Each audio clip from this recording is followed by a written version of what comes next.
Welcome back to another technical deep dive here in the debug zone. Today we're tackling a big question and breaking it down with insights from other users. Hopefully this clears up some misconceptions and helps you get the answer you need. So buckle up, stay a little curious, and let's jump right in.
And that's a wrap.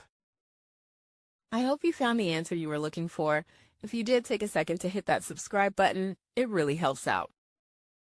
And let me know in the comments which solution worked best for you. See you next time in the debug zone.